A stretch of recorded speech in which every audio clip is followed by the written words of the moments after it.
Pembacaan Alkitab 28 Februari, Mazmur 27 ayat 1 hingga 6. Aman dalam perlindungan Allah.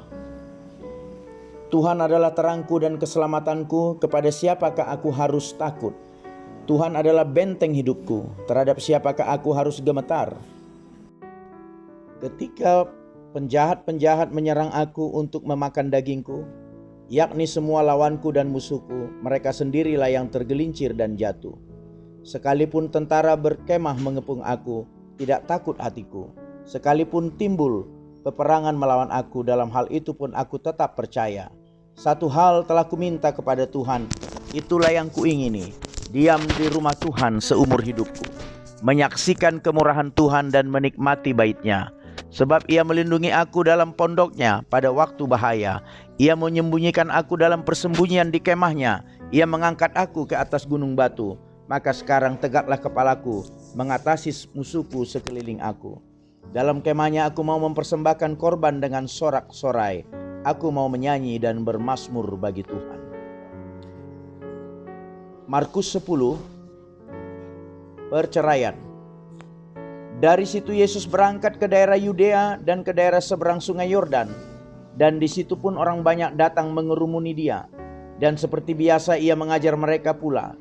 Maka datanglah orang-orang Farisi dan untuk mencobai Yesus mereka bertanya kepadanya, apakah seorang suami diperbolehkan menceraikan istrinya? Tetapi jawabnya kepada mereka, ada apa perintah Musa kepada kamu? Jawab mereka, Musa memberi izin untuk menceraikannya dengan membuat surat cerai. Lalu kata Yesus kepada mereka, justru karena ketegaran hatimulah maka Musa menuliskan perintah ini untuk kamu. Sebab pada awal dunia Allah menjadikan mereka laki-laki dan perempuan. Sebab itu laki-laki akan meninggalkan ayahnya dan ibunya dan bersatu dengan istrinya, sehingga keduanya itu menjadi satu daging. Demikianlah mereka bukan lagi dua, melainkan satu. Karena itu apa yang telah dipersatukan Allah tidak boleh diceraikan manusia. Ketika mereka sudah di rumah, murid-murid itu bertanya pula kepada Yesus tentang hal itu. Lalu katanya kepada mereka, barang siapa menceraikan istrinya lalu kawin dengan perempuan lain, ia hidup dalam perzinahan terhadap istrinya itu. Dan jika si istri menceraikan suaminya dan kawin dengan laki-laki lain, ia berbuat zina. Imamat 1 hingga Imamat 3. Korban bakaran. Tuhan memanggil Musa dan berfirman kepadanya dari dalam kemah pertemuan. Berbicaralah kepada orang Israel dan katakan kepada mereka, apabila seseorang di antaramu hendak mempersembahkan persembahan kepada Tuhan, haruslah persembahanmu yang kamu persembahkan itu dari ternak, yakni dari lembu sapi atau dari kambing domba. Jikalau persembahannya merupakan korban bakaran dari lembu, haruslah ia mempersembahkan seekor jantan yang tidak bercela. Ia harus membawanya ke pintu kemah pertemuan, supaya Tuhan berkenan akan dia. Lalu ia harus meletakkan tangannya ke atas kepala korban bakaran itu, sehingga baginya persembahan itu diperkenan untuk mengadakan pendamaian baginya. Kemudian haruslah ia menyembelih lembu itu di hadapan Tuhan, dan anak-anak Harun, imam-imam itu harus mempersembahkan darah lembu itu dan menyiramkannya pada sekeliling mezbah yang di depan pintu kemah pertemuan. Kemudian haruslah ia menguliti korban bakaran itu dan memotong-motongnya menurut bagian tertentu. Anak-anak imam Harun haruslah menaruh api di atas mezbah dan menyusun kayu di atas api itu. Dan mereka harus mengatur potongan-potongan korban itu dan kepala serta lemaknya di atas kayu yang sedang menyala di atas mezbah. Tetapi isi perutnya dan betisnya haruslah dibasuh dengan air, dan seluruhnya itu harus dibakar oleh imam di atas mezbah sebagai korban bakaran, sebagai korban api-apian yang baunya menyenangkan bagi Tuhan. Jikalau persembahannya untuk korban bakaran adalah dari kambing domba, baik dari domba maupun dari kambing, haruslah ia mempersembahkan seekor jantan yang tidak bercela. Haruslah ia menyembelihnya pada sisi mezbah sebelah utara di hadapan Tuhan. Lalu haruslah anak-anak Harun, imam-imam itu menyiramkan darahnya pada mezbah sekelilingnya. Kemudian haruslah ia memotong-motongnya menurut bagian-bagian tertentu, dan bersama-sama kepalanya dan lemaknya diaturlah semuanya itu oleh imam di atas kayu yang sedang menyala di atas mezbah. Isi perut dan betisnya haruslah dibasuhnya dengan air, dan seluruhnya itu haruslah dipersembahkan oleh imam dan dibakar di atas mezbah. Itulah korban bakaran, suatu korban api-apian yang baunya menyenangkan bagi Tuhan. Jikalau persembahannya kepada Tuhan merupakan korban bakaran dari burung, haruslah ia mempersembahkan korbannya itu dari burung tekukur atau dari anak burung merpati. Imam harus membawanya ke mezbah, lalu memulas kepalanya dan membakarnya di atas mezbah. Darahnya harus ditekan keluar pada dinding mezbah. Temboloknya serta dengan bulunya haruslah disisihkan dan dibuang ke samping mezbah sebelah timur ke tempat abu. Dan ia harus mencabik burung itu pada pangkal sayapnya, tetapi tidak sampai terpisah. Lalu imam harus membakarnya di atas mezbah, di atas kayu yang sedang terbakar. Itulah korban bakaran, suatu korban api-apian yang baunya menyenangkan bagi Tuhan. Imamat 2. Korban sajian. Apabila seorang hendak mempersembahkan persembahan berupa korban sajian kepada Tuhan, hendaklah persembahannya itu tepung yang terbaik, dan ia harus menuangkan minyak serta membubuhkan kemenyan ke atasnya. Lalu korban itu harus dibawanya kepada anak-anak Harun, imam-imam itu. Setelah diambil dari korban itu tepung segenggam dengan minyak beserta seluruh kemenyannya, maka imam haruslah membakar semuanya itu di atas mezbah sebagai bagian ingat-ingatan korban itu, sebagai korban api-apian yang baunya menyenangkan bagi Tuhan. Korban sajian selebihnya adalah teruntuk bagi Harun dan anak-anaknya, yakni bagian maha kudus dari segala korban api-apian Tuhan. Apabila engkau hendak mempersembahkan persembahan berupa korban sajian dari apa yang dibakar di dalam pembakaran roti, haruslah itu dari tepung yang terbaik, berupa roti bundar yang tidak beragi, yang diolah dengan minyak, atau roti tipis yang tidak beragi, yang diolesi dengan minyak. Jikalau persembahanmu merupakan korban sajian dari yang dipanggang di atas panggang, haruslah itu dari tepung yang terbaik, diolah dengan minyak, berupa roti yang tidak beragi. Korban itu harus dipotong-potong, lalu kau tuangkanlah minyak ke atasnya. Itulah korban sajian. Jikalau persembahanmu merupakan korban sajian dari yang dimasak di dalam wajan, haruslah itu diolah dari tepung yang terbaik bersama-sama minyak. Maka korban sajian yang diolah menurut salah satu cara itu haruslah kau persembahkan kepada Tuhan, yakni harus disampaikan kepada imam yang membawanya ke mezbah.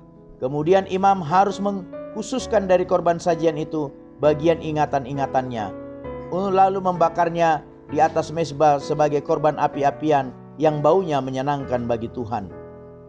Korban sajian selebihnya adalah bagian Harun dan anak-anaknya, yakni bagian maha kudus dari segala korban api-apian Tuhan. Suatu korban sajian yang kamu persembahkan kepada Tuhan janganlah diolah beragi, karena dari ragi atau dari madu tidak boleh kamu membakar sesuatu pun sebagai korban api-apian bagi Tuhan. Tetapi sebagai persembahan dari hasil pertama, boleh kamu mempersembahkannya kepada Tuhan. Hanya janganlah dibawa ke atas mezbah menjadi bau yang menyenangkan. Dan tiap-tiap persembahanmu yang berupa korban sajian haruslah kau bubuhi garam. Janganlah kau lalaikan garam perjanjian Allahmu dari korban sajianmu. Beserta segala persembahanmu haruslah kau persembahkan garam. Jikalau kau hendak mempersembahkan korban sajian dari hulu hasil kepada Tuhan, haruslah engkau mempersembahkan bulir gandum yang dipanggang di atas api, emping gandum baru sebagai korban sajian dari hulu hasil gandummu. Haruslah kau bubuh minyak dan kau taruh kemenyan ke atasnya. Itulah korban sajian. Haruslah imam membakar sebagai ingat-ingatannya sebagian dari emping gandumnya dan minyaknya beserta seluruh kemenyannya sebagai korban api-apian bagi Tuhan. Imamat 3. Korban keselamatan. Jikalau persembahannya merupakan korban keselamatan, maka jikalau yang dipersembahkannya itu dari lembu, seekor jantan dan seekor betina, haruslah ia membawa yang tidak bercela ke hadapan Tuhan. Lalu ia harus meletakkan tangannya di atas kepala persembahannya itu dan menyembelihnya di depan pintu kemah pertemuan. Lalu anak-anak Harun, imam-imam itu haruslah menyiramkan darahnya pada mezbah sekelilingnya. Kemudian dari korban keselamatan itu harus mempersembahkan lemak yang menyelubungi isi perut dan segala lemak yang melekat pada isi perut itu sebagai korban api-apian bagi Tuhan. Dan lagi kedua buah pinggang dan lemak yang melekat padanya yang ada pada pinggang dan umbai hati yang harus dipisahkannya beserta buah pinggang itu. Anak-anak Harun harus membakarnya di atas mezbah, yakni di atas korban bakaran yang sedang dibakar di atas api. sebagai korban api-apian yang baunya menyenangkan bagi Tuhan. Jikalau persembahannya untuk korban keselamatan bagi Tuhan adalah kambing domba, seekor jantan atau seekor betina, haruslah ia mempersembahkan yang tidak bercela. Jikalau ia mempersembahkan seekor domba sebagai persembahannya, ia harus membawanya ke hadapan Tuhan. Lalu ia harus meletakkan tangannya ke atas kepala persembahannya itu dan menyembelinya di depan kemah pertemuan. Lalu anak-anak Harun harus menyiramkan darahnya pada mezbah sekelilingnya. Kemudian dari korban keselamatan itu, ia harus mempersembahkan lemaknya sebagai korban api-apian bagi Tuhan, yakni segenap ekornya yang berlemak yang harus dipotong dekat pada tulang belakang, dan lemak yang menyelubungi isi perut, dan segala lemak yang melekat pada isi perut itu. Dan lagi kedua buah pinggang dan lemak yang umbai dan umbai hati yang harus dipisahkannya beserta buah pinggang itu, imam harus membakarnya di atas mezbah sebagai santapan berupa korban api-apian bagi Tuhan. Jikalau persembahannya seekor kambing, ia harus membawanya ke hadapan Tuhan. Lalu ia harus meletakkan tangannya di atas kepala kambing itu dan menyembelinya di depan kemah pertemuan. Lalu anak-anak Harun harus menyiram darahnya pada mezbah sekelilingnya. Kemudian dari kambing itu ia harus mempersembahkan lemak yang menyelubungi isi perut, dan segala lemak yang melekat pada isi perut itu sebagai persembahannya berupa korban api-apian bagi Tuhan. Dan lagi kedua buah pinggang dan lemak yang melekat padanya yang ada pada pinggang dan umbai hati yang harus dipisahkannya beserta buah pinggang itu. Imam harus membakar semuanya itu di atas mezbah sebagai santapan berupa korban api-apian, menjadi bau yang menyenangkan. Segala lemak adalah kepunyaan Tuhan. Inilah suatu ketetapan untuk selamanya bagi kamu, turun-temurun di segala tempat kediamanmu. Janganlah sekali-kali kamu makan lemak dan darah.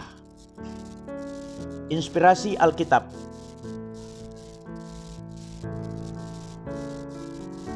Dari kitab Mazmur kita belajar tentang kerinduan untuk selalu meninggikan nama Tuhan, mencari wajah Tuhan, dan menyembah Tuhan. Dan dari kitab Imamat dan dari kitab Markus kita belajar tentang perceraian yang dibenci dan merupakan kekejian bagi Tuhan.